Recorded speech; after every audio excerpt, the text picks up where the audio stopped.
아멘.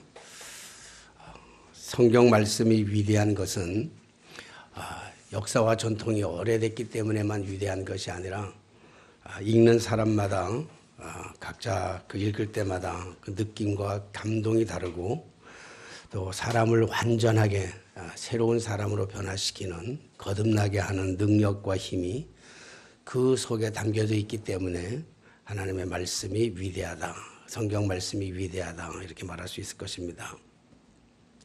우리가 성경 말씀을 읽고 성경 말씀을 통해서 우리는 그 성경 말씀 속에 하나님의 선하신 뜻이 무엇인지, 그리고 하나님이 가지고 계신 그 어마어마한 비밀의 계획이 무엇인지, 그리고 하나님이 지금도 운영하시는 하나님의 그 섭리가 무엇인지를 알게 되는 것이고, 그리고 하나님을 만날 수 있는 가장 좋은 방법이 있다면 그것은 하나님의 말씀 속에서 하나님을 만날 수 있는 그런 방법들이 기록되어 있기 때문에 우리는 하나님의 말씀, 그 성경이 가장 위대하다 이렇게 말할 수 있을 것입니다. 읽는 사람마다 그 사람의 심정 따라서 좀 다를 때가 있고, 또 읽을 때마다 그 감동과 은혜가 다르게 다가올 때가 참 많습니다. 읽는 사람의 그 사람의 감정 기복에 따라서 그 말씀이 다르게 느껴지기도 하고, 어떤 컨디션이나 혹은 어떤 자기가 가지고 있는 경험이나 환경에 따라서, 혹은 자신이 준비되어 있는, 자신이 가지고 있는 마음의 영적 상태에 따라서 전혀 성경 말씀이 다른 은혜로 다가올 때가 참으로 많이 있습니다.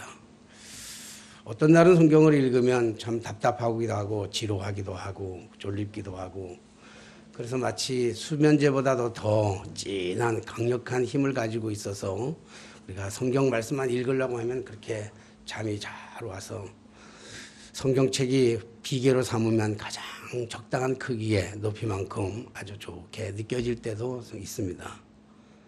그런가 하면 또 어떤 날은 성경의 말씀을 읽으면 그 말씀 한 구절 한 구절이 우리의 심령 속에 다가와서 손수건 한 장을 다 적시고도 모자랄 만큼 그렇게 성경을 읽으면서 한없이 우리의 마음을 아프게 하고, 그리고 간절하게 하고, 그리고 눈물 적시는 그러한 일들도 참으로 많이 있는 것을 볼 수 있습니다. 오늘 우리가 읽었던 이 본문의 말씀은 우리는 수도 없이 잘 알고 있는, 수도 없이 많이 반복해서 읽었던 말씀입니다. 그러기에 어쩌면 이 본문의 말씀은 읽을 때 이미 여러분들은 저보다 더 이 본문의 말씀을 더 잘 알고 계시리라고 그렇게 생각이 됩니다. 그런데 이번에 또 이 말씀을 읽다가 또 다른 은혜, 또 다른 감동, 또 다른 하나님의 사랑을 이렇게 마음에 와 닿는 것을 느꼈기 때문에 오늘 이 말씀을 정했습니다. 사실 제가 성경을 읽는 것은 설교를 준비하고 설교하기 위해서 성경을 읽는 적도 있습니다.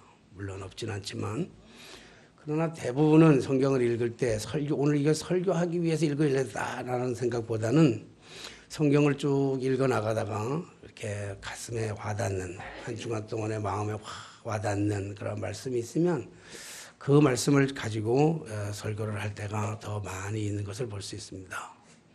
특별히 오늘 요한 웨슬레 회심 281주년 기념 예배를 드리면서 요한 웨슬레를 감동을 시켰던, 웨슬레를 회심시켰던, 웨슬레를 변화시켰던, 그래서 그 한 사람을 통해서 영국 사회가 변화되고 세상을 바꾸어 놓는 하나님의 엄청난 기적의 역사가 있었던 것처럼, 오늘 저는 이 말씀을 이렇게 읽는 가운데 하나님의 그 커진 사랑이, 말없이 큰 하나님의 사랑이 밀물처럼 밀려 들어오는 것을 경험할 수 있었습니다. 요 근래에 한 달 요 상간에 제게 참 놀라운 일들이 생겨났습니다.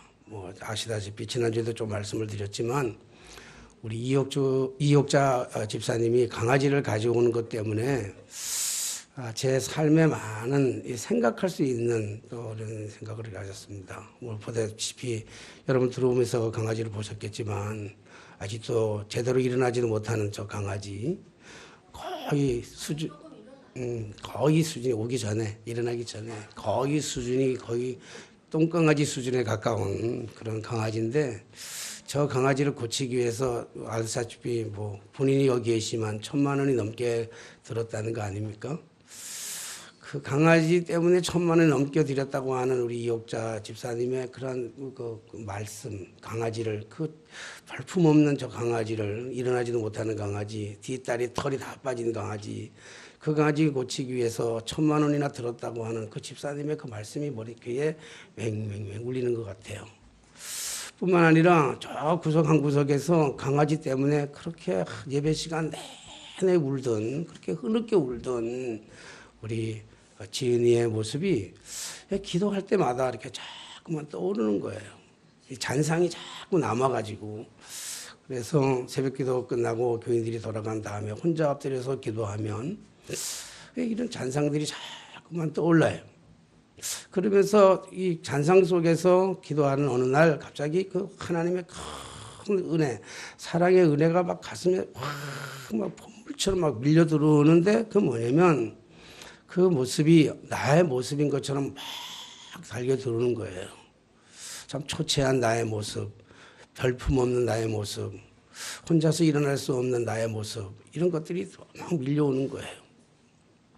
4월 23일 날 서울연회에서 종로지방 감리사로 임명을 받게 되었어요. 종로지방에서 뽑아줘서 이제 종로지방 감리사로 2년 동안 제가 사역을 감당해야 되는데 한 달도 안 지났는데, 지금 거의 한 달밖에 안 지났는데 나는 변함이 없는데 사람들이 나를 대하는 태도가 너무 달라진 거예요. 어떤 모임에 가기만 하면 감리사님 그러면서 막 거의 90도 절하기도 하고 손을 잡기도 하고 뭐 축하를 넘어가지고 뭐 감리사님 할 때마다 좀 뭔가 좀 어색하기도 하지만 뭔가 우쭐대는 것 같은 그런 느낌이 들 때도 없지 않아 사실입니다. 이번 한 주간 동안에는 원로 목사님들을 모셨고 또 그중에 원로 장로님들 모시고 강화도 가기도 하고 그 원로 목사님들 정말 하늘 같은 선배님들, 내가 섬겼던 목사님들, 아버지 같은 목사님들도 만나가지고 내가 감리사가 됐다고, 종로지방 감리사가 됐다고, 물론 봉투 하나 주는 것 때문에만 그런 건 아니겠지만 감리사님 하시는 모습들을 보면서 내가 뭐 이렇게 큰 사람처럼 되어간 것 같고, 그리고 물론 장로님들을 모시고 강화도로 오고 가는 길에 그 장로님들이 자리도 제일 좋은 자리로 맡겨내주고, 버스도 제일 좋은 자리, 음식 먹는 자리도 제일 좋은 자리, 대접도 제일 좋게 감사할 때는 큰 것 같지만 홀로 교회 엎드려서 하나님과 나와 1대1의 관계 속에서 하나님 앞에 서이면 하나님 앞에서의 내 모습은 한없이 연약하고 한없이 초라하고 한없이 부끄럽고 혼자 일어설 수도 없는 것 같은, 다 벌거벗은 모습 같은, 병든 모습 같은, 그래서 인생을 실패한 것 같고 목회도 실패한 것 같고 아무도 인정해 주지 않는 정말 초라하게 실패한 것 같은 나의 모습, 그 모습을 발견하는 그 발견하고 있는 그때 하나님의 사랑의 물결이 확 달겨오는 거예요. 실패한 나를 위해서, 일어날 수 없는 나를 위해서, 절망하고 있는 나를 위해서, 이제 더 이상 희망도 없다고 생각하고 있는 나를 위해서 벌거벗은 내 모습 속에서 주님은 찾아오셔서 그리고 한없이 눈물 지으며 울어주시는 그 지은이의 눈물 속에서 그 하나님의 눈물을 이렇게 보는 것 같아요. 뿐만 아니라 그 강아지를 고치기 위해서 1,000만 원 넘게 그렇게 들어가면서 약값으로 들어가면서 그 강아지 버리지 아니하고, 얼마나 우리 상식적으로는 얼마나 이해가 안 가요. 강아지 한 마리 고치는 거 파묻어 버리면 그만인 것을, 좋은 고기면 잡아서 보시탕 해 먹으면 그만일 것을, 그것을 그 1,000만 원 넘게 들어가면서 버리면 그만이잖아요. 버린다고 해서 누가 뭐라 그러겠어요. 안락사 시킨다고 아무도 뭐라 그럴 사람이 없어요. 아무도. 오히려 많은 사람들이 안락사 시키면 오히려 잘했다 그럴 거예요. 오히려 1,000만 원 들어갔다고 그러면 오히려 바보라 그러고 멍청하다 그러고 이해 안 간다 그럴 거예요. 하나님이 나를 향하신 하나님의 놀라우신 은혜는 삶 속에서 살아갔던 지난날의 삶의 모습 들면 수없이 많이 실수하기도 하고 실패하기도 하고, 어쩌면 다른 사람들이 보기에는 목회에 실패했다는 것처럼 그렇게 외형적인 모습을 가지고 본다면 실패 중에서도 가장 실패의 모습으로 서 있는 나를 향해서 버리지 아니하시고 끝까지 기다려주시면서 고쳐서라도 쓰시겠다고 하는, 어떻게든지 고쳐서라도 쓴다고 하는 하나님의 약속의 말씀이 확 와닿는 거 보니까 와닿는데, 그리고 나니까 하나님의 은혜가 민물처럼 다가오는 거예요. 오늘 이런 감정이 막 이런 교차되는 감정이 막 내 안에서 일어나는 과정 속에서 성경 말씀 매일같이 반복해서 쭉 창세기부터 늘 시간대마다 쭉 약속된 시간에 성경을 읽는 과정에서 이 말씀을 읽게 된 거예요. 뭐 설교를 이걸 갖다가 설교를 해야 되겠다 그래서가 아니라 이 말씀을 읽게 되는데 이게 오버랩이 되면서 같이 이렇게 확 되면서 이 말씀이 확 오는 거예요. 우리가 잘 알다시피 베드로는 실패했죠. 예수님을 그렇게 따라다니고 배와 그물과 그리고 모든 가족을 다 버리고 예수님을 사랑하면서 오직 예수님만 바라보면서 그가 3년 동안 예수님을 따라다녔습니다. 그러다가 예수님이 십자가에 달려 돌아가실 때 그가 가야바 뜰 앞에서 예수님을 3번씩이나 초조하게 부정하고 그리고 부정하죠. 부정하면서도 예수님을 모른다고 말하면서도 저주하면서까지 예수님을 모른다고 그렇게 돌아섰던 베드로. 예수님이 십자가 달려 돌아가실 때 아무것도 할 수 없었던 사랑하는 스승이 십자가에 달려 돌아가실 때도 아무것도 할 수 없었던 그 베드로. 그 베드로가 실패해서 지금 자신의 옛 생활로 되돌아가서 갈릴리 땅 바다에서 지금 고기 잡고 있는 베드로. 그 베드로에게 오늘 주님 찾아오 완전히 실패해서 그물을 던진들 의미가 있겠어요? 밥을 먹인들 무슨 삶의 의미가 있겠어요? 기쁨이 있겠어요?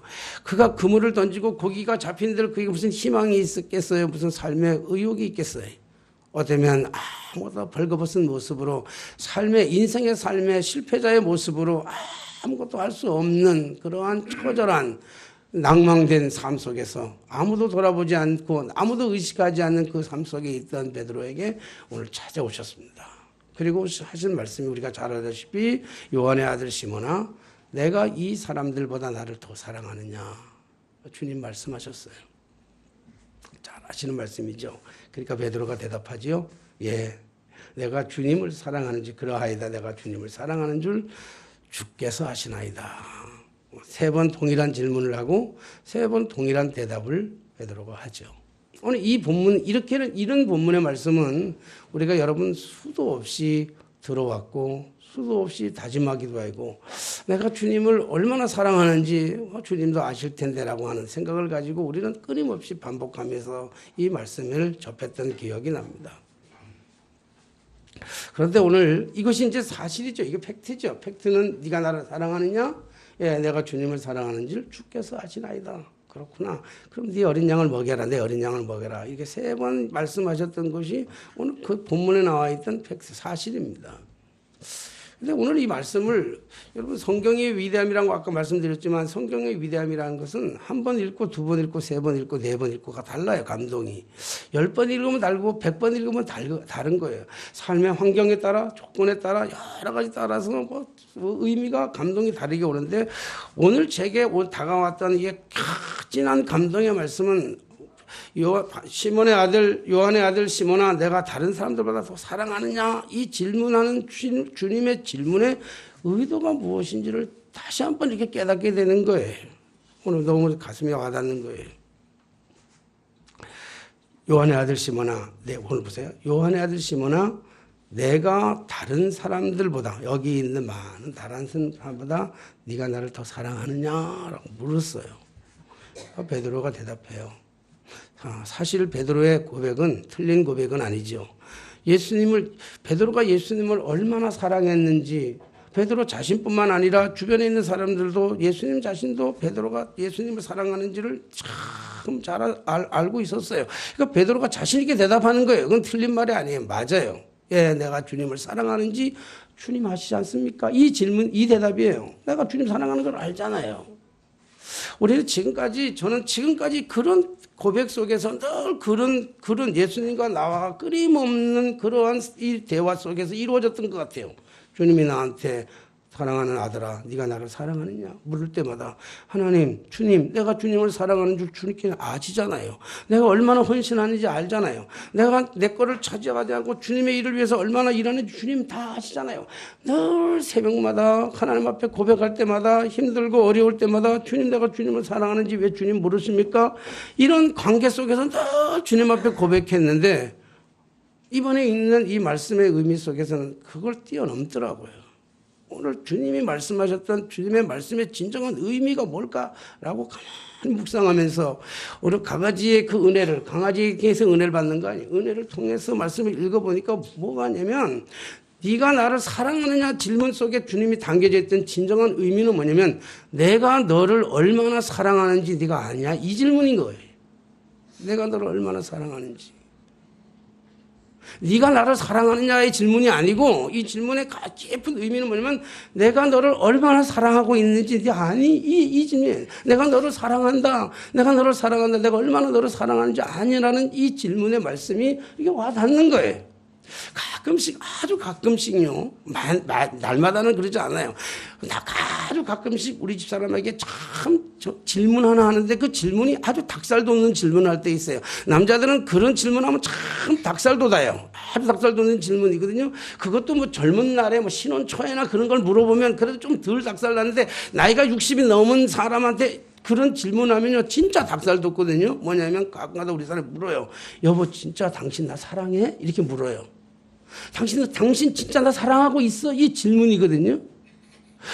내가 당신을 사랑한다고 하는 이 대답을 뭘로 표현하겠어요? 그러니까 우리 집사람이 때로는 요구하는 그 질문 앞에 대답은 하죠. 내가 당신 사랑하는 거 왜 당신 몰라? 나 당신 사랑하고 있어. 당신 정말 사랑해. 제가 이렇게 대답하죠. 근데 그 대답이 정답인 줄 알았어요.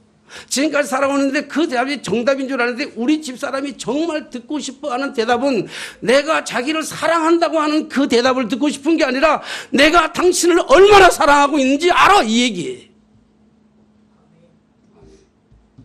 당신을 사랑했기 때문에 내 모든 것을 포기했어. 내 좋은 취미도 포기하고 내 좋은 것도 다 포기하고 당신한테 맞추어서 여태까지 살아왔던 거야. 이 질문이에요. 다 준 거야. 다 줬어.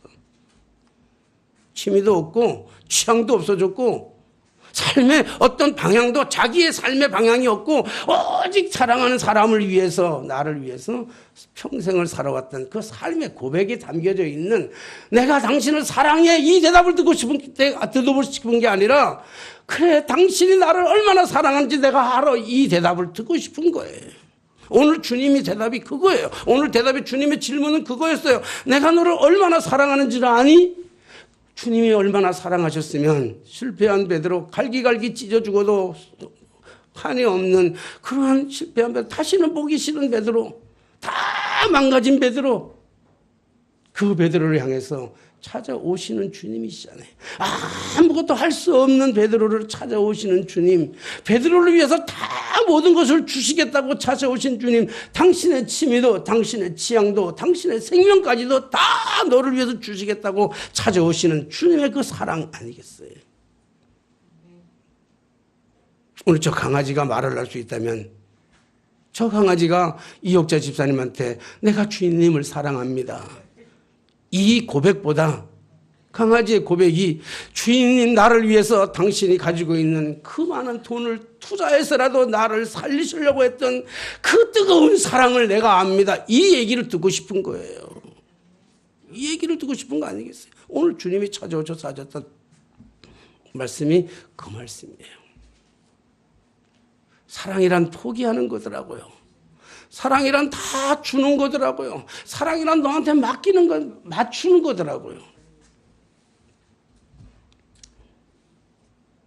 우리 집사람이 결혼해가지고 지난번에도 언젠가 한번 얘기한 것 같은데 결혼해가지고 자주 우리 다투었어요. 다 결혼해가지고.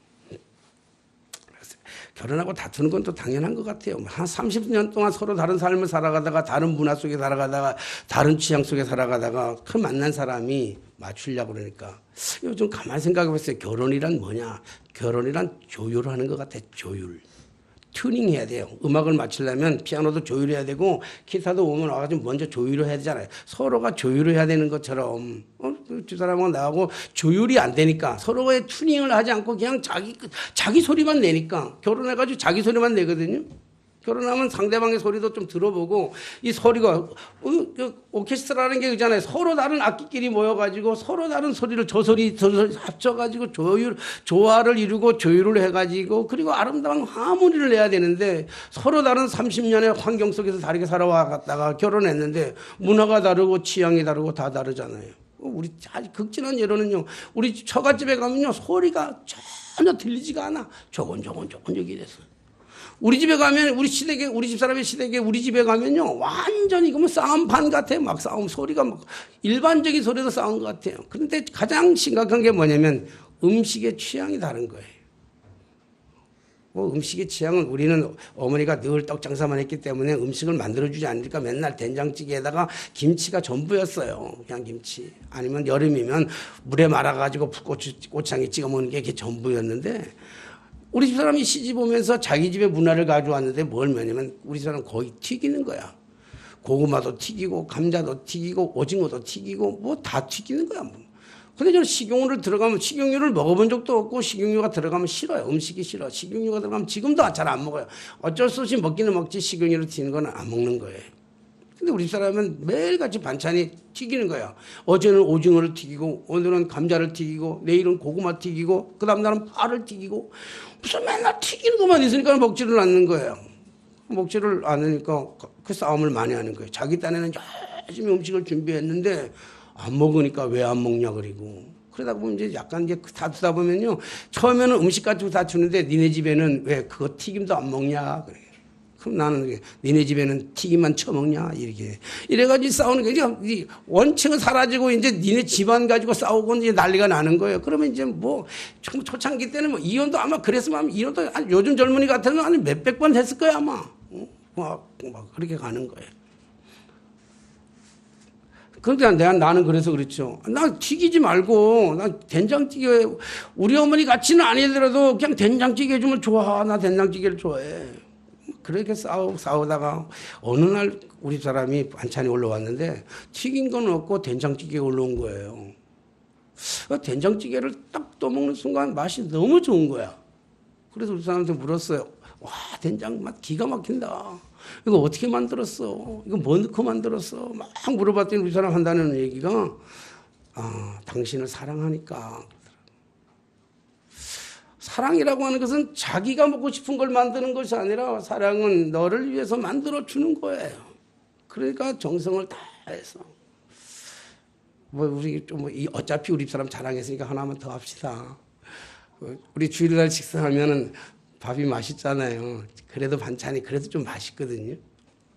여러분, 저는 딴 데 가서 밥을 먹으면 잘 못 먹겠어요. 맛이 없어서 솔직한 얘기로. 막 그냥 친구들하고 어울려서 막 먹으니까 먹는 거지. 먹으면 이게 식당 가서 더더군다나 한식집에 가서 먹으려면 뭐 한식, 정식, 한식 뭐 이런 집에 가서 먹으려고 그러면 아주 다 못 먹겠고 뷔페 가서 진짜 못 먹겠어요. 어제도 결혼식 가가지고 뷔페 먹는데 진짜 맛이 없어서 잘 못 먹겠는 거예요. 근데 우리 집 사람의 입맛에 질들었기도 했지만 우리 집 사람의 맛이 좋은 거예요. 우리 집 사람의 음식 맛이 좋은 것은 제가 다시 말씀드리지만 우리 집 사람의 음식 솜씨가 좋아서 그러는 게 절대 아니에요. 우리 집 사람의 솜씨가 절대로 좋아서가 아니라 다른 사람들이 1시간이면 될 걸 우리 사람은 3시간이나 걸려요. 왜요? 사랑이에요. 남편을 위한 사랑이에요. 교인들을 위한 사랑이에요. 여러분 식사를 할 때 사랑이 담기는 거예요. 음식 재료를 하나 사라도 그냥 사는 적이 없고 음식을 만들어도 그냥 아무렇게나 만드는 대충이 없어요. 여러분 사랑은 대충이 아니에요. 사랑은 정성이에요. 사랑은 정성을 담고 그렇게 하니까 그러니까 맛이 있을 수밖에 없어요. 맛이 없는 게 기적이에요. 사랑이에요. 오늘 주님이 베드로에게 찾아오셔서 말씀하고 있어요. 오늘 우리 집 얘기를 평 이동한 거예요. 뭐 자랑하려고 하는 건 아니고 오늘 베드로에게 주님이 찾아오셨어요. 베드로야, 네가 다른 사람보다 나를 더 사랑하느냐? 주님 말씀은 내가 다른 사람들보다 너를 훨씬 더 사랑하고 있는 거야. 오늘 이 질문 앞에 또 하나 좀 궁금한 게 하나 있었어요. 왜 예수님은 실패한 베드로에게 찾아와서 사랑하느냐고 질문했을까? 너 돈 얼마나 있니? 이렇게 묻지 않으셨어요. 너 얼마나 벌어놨니? 너 어떤 집에서 살고 있니? 너 무슨 차 타고 다니니? 너 지금 얼마나 공부를 많이 해서 얼마나 높은 자리에서 얼마나 많은 사람들에게 명성을 얻어서 권력과 권세를 가지고 있니? 너 얼마나 젊음이 있니? 아직도 너 얼마나 힘이 남아있니? 주님 그렇게 묻지 않으셨어요. 주님이 물으시는 질문의 내용은 아주 간단했어요. 네가 나를 사랑하니? 라고 하는 사랑의 질문을 했어요. 베드로가 사랑 안 한 건 아니잖아요. 주님을 사랑하는 건 안 한 건 아니잖아요. 그러나 주님의 손에 붙들려 있는 것, 주님의 손에 가지고 있는 것들을 사랑했던 것이지요.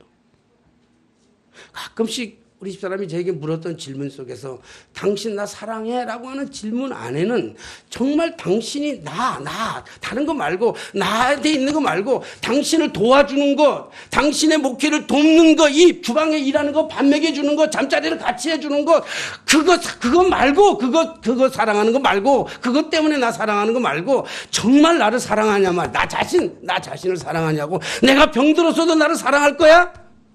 내가 아무것도 할 수 없어도 나를 사랑할 거야?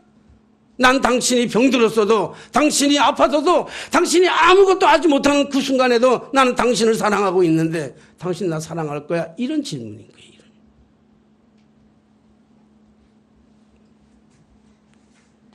한 남자가 한 여자를 사랑하면서 사랑한다는 이유로 다이아몬드를 사줬어요.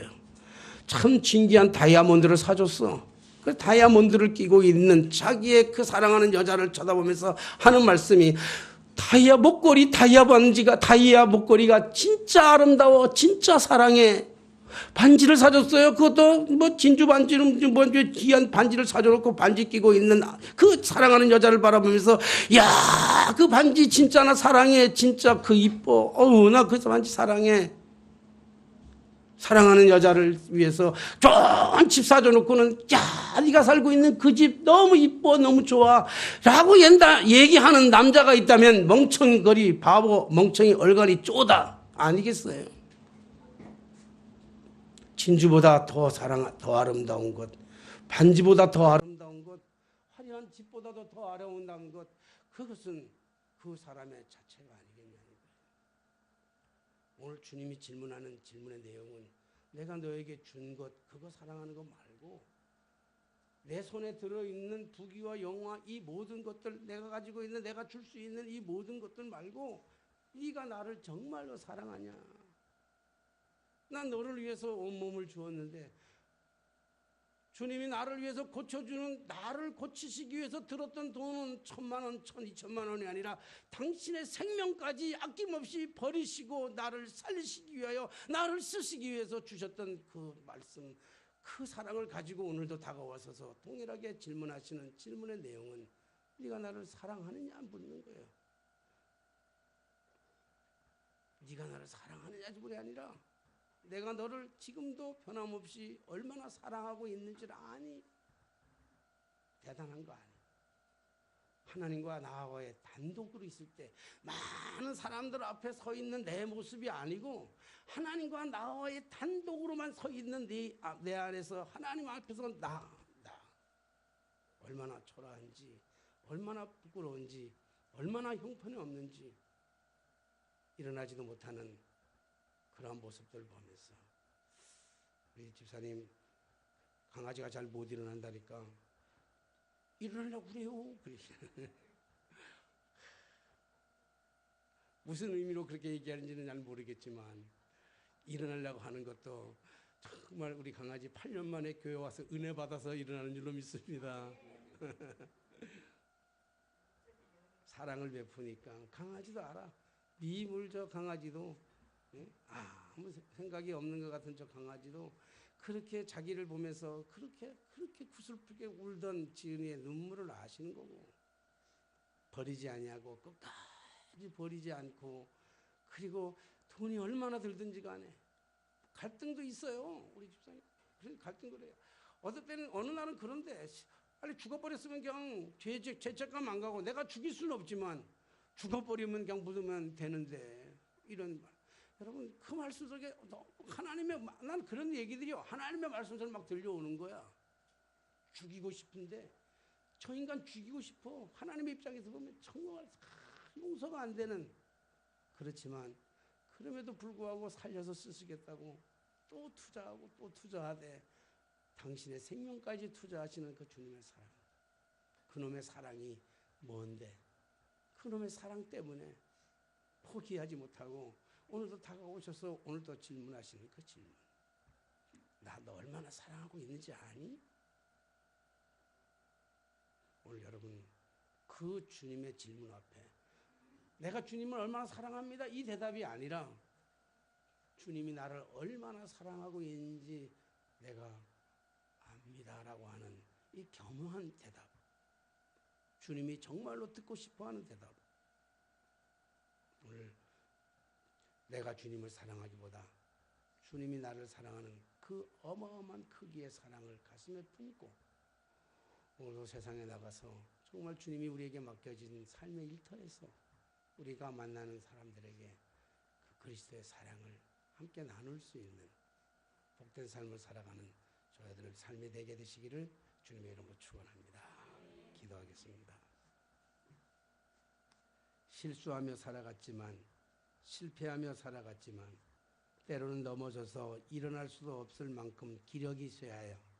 아무 낙도 없이 살아가는 저희들에게 오늘도 찾아오셔서 내가 너를 얼마나 사랑하는 줄 아느냐 이렇게 말씀하시는 주님의 그 재해석된 음성을 저희들이 듣게 하시니 감사합니다.